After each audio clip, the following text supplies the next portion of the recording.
Hello viewers, অচিতদার free coaching চ্যানেলে তোমাদের সকলকে স্বাগত জানাই। আজকের এই ভিডিওটিতে তোমরা যারা নেতাজি সুভাষ ওপেন ইউনিভার্সিটিতে ইউজি বিডিপি কোর্সে হিস্ট্রিতে থার্ড ইয়ারে পড়ছো, তোমাদের যে পেপার 11 অর্থাৎ 11 নম্বর যে পেপারটি রয়েছে হিস্ট্রি অফ মডার্ন ইউরোপ, এই পেপারটির যে সাজেশন 2023-24 যে সাজেশন, সেই সাজেশন নিয়ে আলোচনা করবো এই ভিডিওটিতে। তো দেখো, এই পেপারটির উপরে এর যে সিলেবাস, সেই সিলেবাসের উপরে বিস্তারিত আলোচনা অর্থাৎ সিলেবাস ডিসকাসমূলক একটি ভিডিও আমি ইতিমধ্যে চ্যানেলে আপলোড করে দিয়েছি। তার লিঙ্ক দেওয়া থাকবে এই ভিডিও ডেসক্রিপশন বক্সে, তোমরা অবশ্যই ভিডিওগুলি দেখে নিও। এবং এখানে আরেকটি বিষয় বলার, যে এখানে এই যে সিসি 11 পেপারটির অর্থাৎ আধুনিক ইউরোপের ইতিহাসের উপরে যে সাজেশনটি তোমাদের সামনে আমি তুলে ধরছি, এই সাজেশনটি একটু বড়, কারণ এখানে আগের বছর বা তার আগের বছরে সব অনলাইন পরীক্ষা হওয়ার কারণে সঠিকভাবে প্রশ্নপত্র সেভাবে মেনশন করা হয়নি। তাই এখানে তোমাদের ম্যাক্সিমামটাই সিলেবাস ওয়াইজ একটা ইম্পর্টেন্ট প্রশ্নগুলো তোমাদেরকে পড়তে হবে। তাই সেই অনুযায়ী এই সাজেশনটা একটু বড়। তোমরা এই সাজেশনটাকে সামনে রেখে পড়াশোনা শুরু করো। পরীক্ষার আগে তোমাদের লাস্ট মিনিট সাজেশনে কিছু ইম্পর্টেন্ট প্রশ্নের উপরেও আরেকটি ভিডিও আমি সেই সময় তোমাদের সামনে তুলে ধরবো। এবং এখানে আরেকটি বিষয় বলার, যে এই সাজেশনের প্রতিটা প্রশ্নের উত্তর, যেমনটি আমি ভিডিও থাম্বনেলে বলেছি, উইথ অ্যান্সার। তো এখানে এই সাজেশনের প্রতিটি প্রশ্নের উত্তর আমার চ্যানেলে তোমরা পেয়ে যাবে একের পর এক ভিডিও ক্লাসের ভিতর দিয়ে। খুব দ্রুত আমি তোমাদের এই কোশ্চেন অ্যান্সারগুলো একের পর এক নিয়ে আসবো তোমাদের সামনে। ইতিমধ্যে দু একটি প্রশ্নের উত্তর আমি দিয়ে দিয়েছি, তারও লিঙ্ক দেওয়া থাকবে ভিডিও ডেসক্রিপশন বক্সে, তোমরা অবশ্যই ভিডিওগুলো দেখে নিও।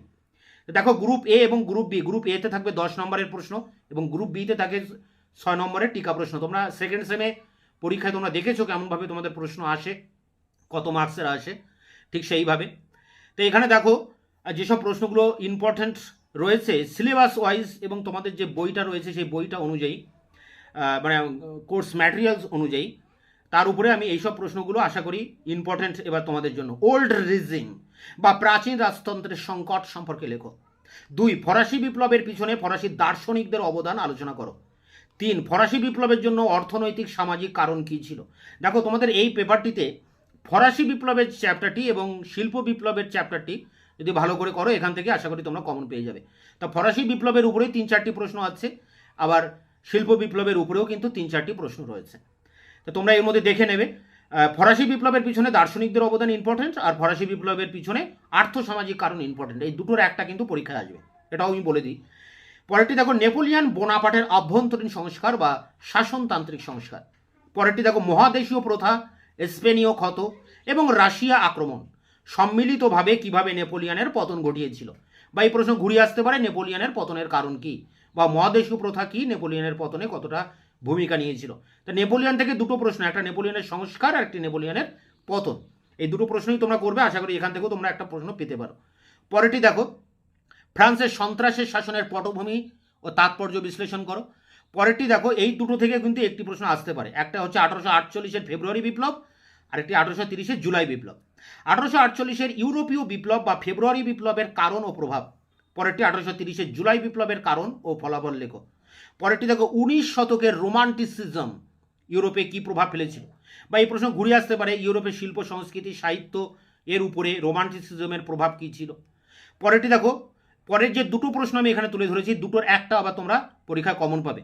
একটা জার্মানির ঐক্য আন্দোলন, একটা ইতালির ঐক্য আন্দোলন। জার্মানির ঐক্য আন্দোলন করেছিল বিসমার্ক, যদিও বিসমার্কের উপরে দুটো প্রশ্ন হয়, তো এখানে একটা বলছি আর একটা পরে আলোচনা করছি। বিসমার্ক রক্তলৌহ নীতির দ্বারা কিভাবে জার্মানিকে ঐক্যবদ্ধ করেন। আর পরেরটি ইতালির ঐক্য আন্দোলনে ম্যাসেনি, ক্যাভুর, গ্যারিবোল্ডির ভূমিকা। এখানে শুধু ম্যাসেনি, ক্যাভুর দিয়েও দিতে পারে। তো এখানে ইতালির ঐক্য আন্দোলন এবং এটি জার্মানির ঐক্য আন্দোলন, এই দুই ঐক্য আন্দোলন থেকেও একটা প্রশ্ন পরীক্ষায় আসবে। পরেরটি দেখো, ফ্রান্সে অভিজাততান্ত্রিক বিদ্রোহ বা আসতে পারে বুর্জুয়া বিপ্লব। দুটো আলাদা আলাদা প্রশ্ন, যে কোনোটাই আসতে পারে, অভিজাততান্ত্রিক বিদ্রোহ নতুবা বুর্জুয়া বিপ্লব। পরেরটি দেখো, শিল্প বিপ্লবের উপরে এখানে 3-4টি প্রশ্ন আছে, খুবই ইম্পর্টেন্ট। ইংল্যান্ডে কেন প্রথম শিল্প বিপ্লব হয়েছিল। পরেরটি, শিল্প বিপ্লব কিভাবে একটি নতুন শ্রমিক শ্রেণীর জন্ম দিয়েছিল। পরেরটি, জার্মানির শিল্পায়ন বা আসতে পারে রাশিয়ার শিল্পায়ন। এখানেও এই দুটো থেকেও কিন্তু একটা আসতে পারে, হয় জার্মানির শিল্পায়ন নতুবা রাশিয়ার শিল্পায়ন।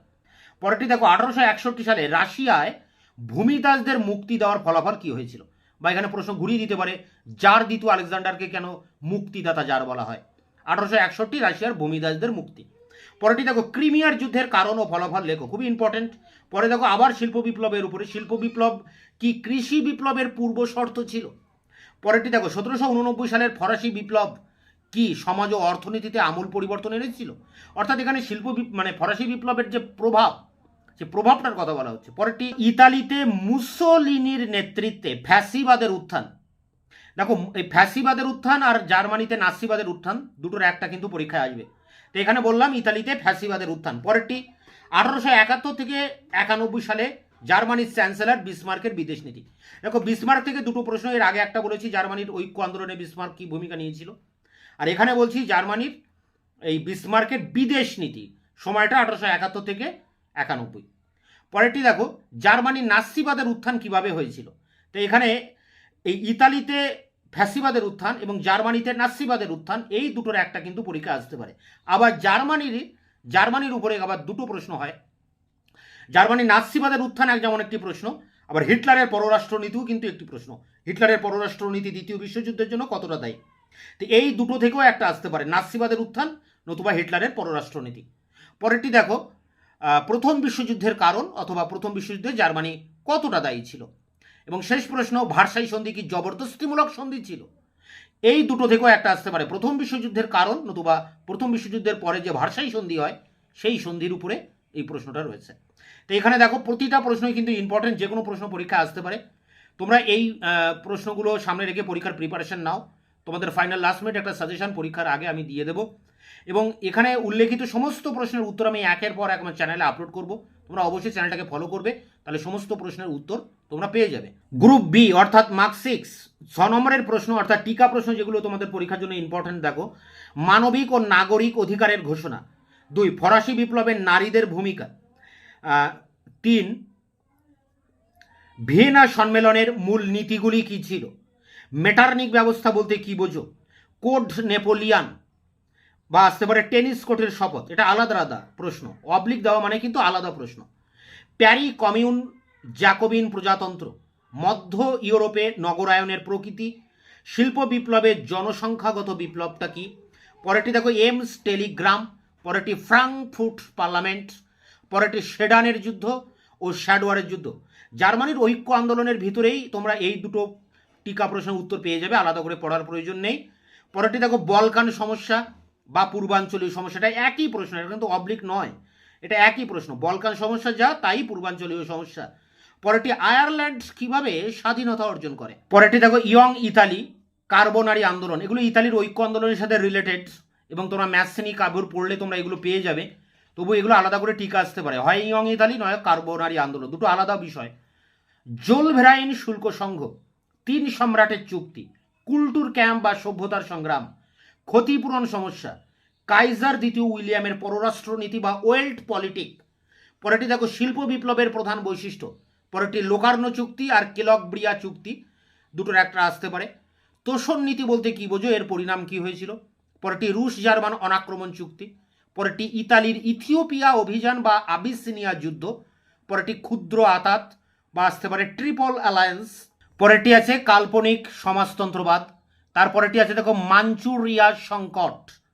তো এখানে প্রতিটা প্রশ্নই ইম্পর্টেন্ট, এগুলোকেই সামনে রেখে পরীক্ষার প্রিপারেশন নাও, এবং এই সব প্রশ্নের উত্তরগুলি একের পর এক আমি চ্যানেলে আপলোড করে দেব। এছাড়া তোমাদের যে আরও অন্যান্য পেপারগুলো রয়েছে তারও সিলেবাস, সাজেশন এবং সাজেশনের প্রতিটা প্রশ্নের উত্তর সবই আমার চ্যানেলে পেয়ে যাবে তোমরা। তাই অবশ্যই চ্যানেলকে সাবস্ক্রাইব করে চ্যানেলের পাশে থাকবে, বন্ধুদের কাছে শেয়ার করবে, নিজেদের মতামত জানাবে কমেন্ট সেকশনে, এবং ভিডিওটি ভালো লাগলে অবশ্যই একটা লাইক দেবে।